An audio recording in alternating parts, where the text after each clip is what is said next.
Welcome to Conquer Your Climbing. This is Keith, and I'm going to explain to you some of the concepts of the rock climbing holarchy right now. Let me tell you, you are in the right place to be able to learn how to climb better. You can see I have the roadmap to your personal climbing evolution and success. That's a big claim, and I absolutely mean it. You're not going to find some things out there on the web or anything at all about like what I'm talking about. So you're going to be able to get some gems that really aren't found out there.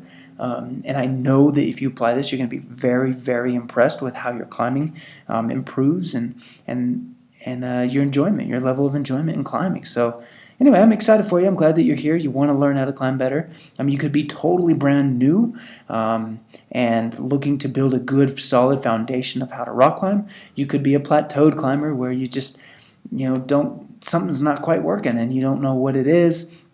This climbing holarchy will help you find out what you need to do in order to improve, get to that next level.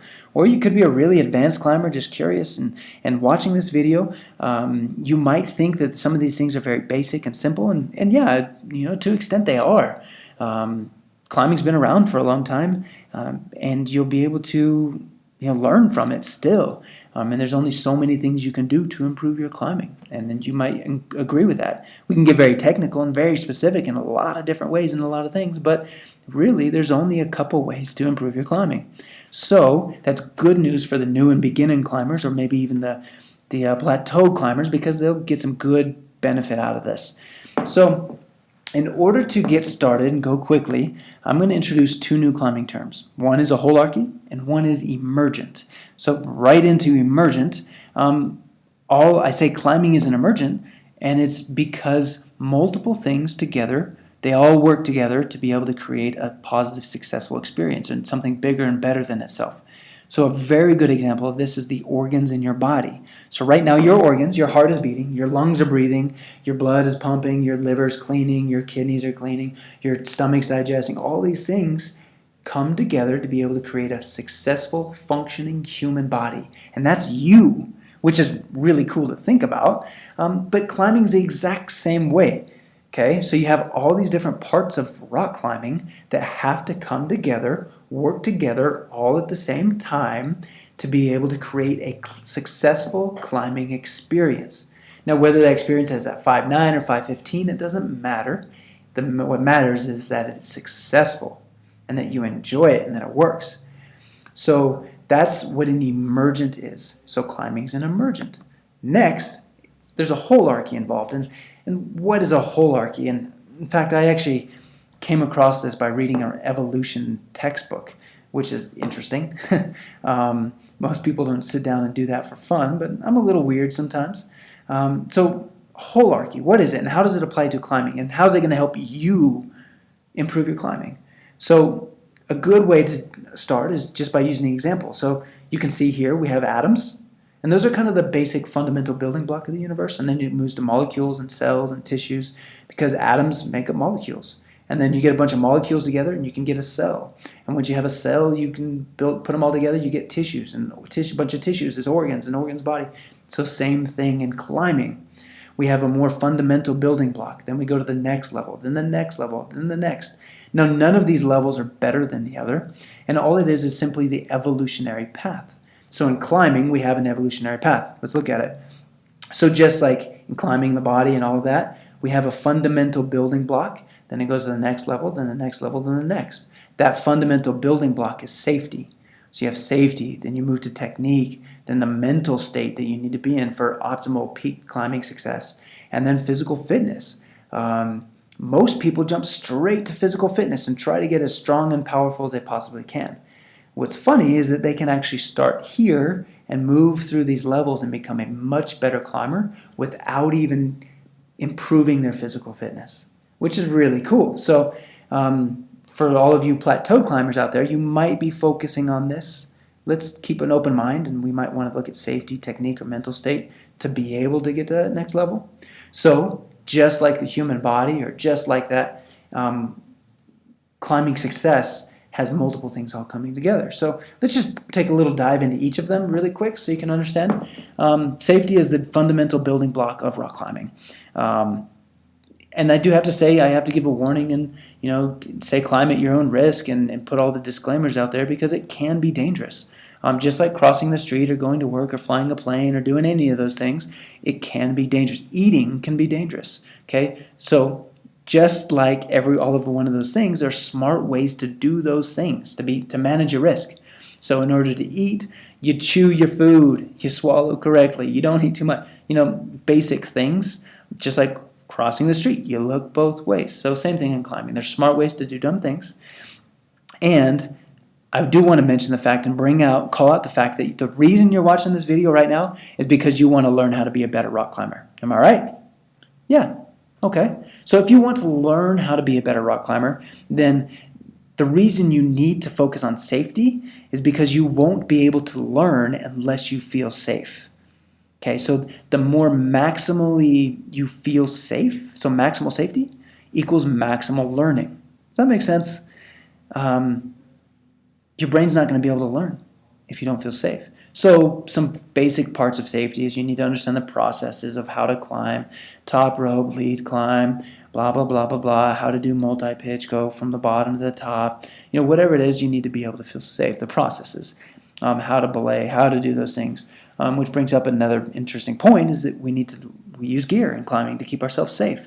So we need to know what gear to have, to buy, to use, how to use it, how not to use it. There's a lot of topics and things that we can go into gear. Next thing is, your partners. We do climb with other people, and my life is in your hands, and your life is in my hands.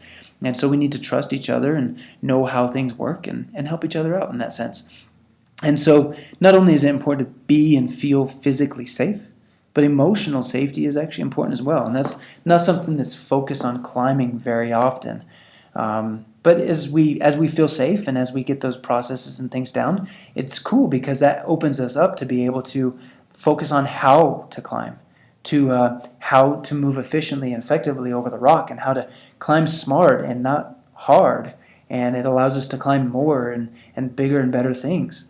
And technique, the way I look at it, is like technique is just like a tool belt. You have a certain technique, which is a tool, and you put it in your tool belt. Whenever you need it, you pull it out, you use it, you put it back. So there's all sorts of things that you can use. Some of the basics of technique that we're going to cover in Conquer Your Climbing are things like center of gravity and your points of contact and how they all relate to each other. And really, ultimately, it's just balance. So how do you balance on the rock? Static and dynamic moves. When to move fluidly and with lots of motion, when to go solid and slow and very controlled, and there's a time for everything. Next is feet, how to use your feet in all the many ways that we can and do use our feet in climbing. Next is our hips, how do those play a role in successful climbing? Hands, what holds and how to use them and jams and everything that we use and do with our hands in order to climb well. Next thing is resting, you need to know how to rest correctly and route strategy, and these are all techniques or tools that we're going to put on our tool belt. And once you have those tools, it really opens up a whole new level of climbing, and that's where you're able to enter the peak mental state of climbing. And I'm talking about climbing at your best here, and we'll have different levels. We'll have peak states and we'll have mid states and lower states. However, the goal in climbing is to enter that state of flow, and this can be so addicting. This is what gets me. I love that flow state. Oh man, I love it. It also can be called presence or moving meditation, or however you want to say it. That's what they mean. And of course, there's some science behind it. So you have the brainwave states that you can enter. You have beta, alpha, theta, other brainwave states as well. But these states influence you and your body and how you work. So it's important to learn how to enter that mental state. You can observe your thoughts and that self-talk. What goes on in your head when you're climbing? That's very important. Another thing is just to become mentally tough. I mean, sometimes we can be some babies, I'll call myself out when I'm being a baby, and I know I'm being a baby. It's good to do because sometimes it just comes down to just mental toughness and just having that grit and that try hard and being able to just fight through it. Rock climbing's not, people don't rock climb because it's easy. There's a challenge to it, and we love that. And that's what makes us different as rock climbers. As we're a special breed. We're not normal, that's for sure. One thing I do want to point out is fear. You can see here, fear is most of the time a thing, actually involved with safety. It's not so much a mental thing. In fact, we think about fear as a mental thing. I'm climbing a lot. I get in my head. But a lot of times it stems from just not feeling safe, not having the say confidence in yourself. So, for example, technique. There's correct falling technique. So when you're falling, there's a right way to fall and there's a wrong way to fall. That's for sure. And so maybe you don't feel competent in your falling abilities. So that's in your technique. So, or it could be, you might not feel competent in your ability to get through the next section, and then you're scared of falling or whatever, and so that holds you back. And because of that, you make all these little mental excuses and stuff, and then you start to get into some worse, higher frequency beta brain waves that might be, causing you some stress and some fear and things like that. So anyway, that all plays together. So fear isn't necessarily a mental part of the mental state. It can be very involved with safety or technique. Just to point that out. Then as we move on to the next level, it's one what most people focus on mostly is the physical fitness. And climbers often over prioritize strength. They feel if they can't do something, they need to go get stronger or more powerful or whatever it is. Doesn't matter. And of course, I do have to mention that you do need a general level of fitness and flexibility. And as you climb harder and harder routes, that level needs to get higher and higher. Same with finger strength. Oh man, is that important? Yes, be strong. Cardiovascular is important. Cross training, having your body balanced and not overly developed in one way or another, that's important. These are all aspects of physical fitness that we need to pay attention to.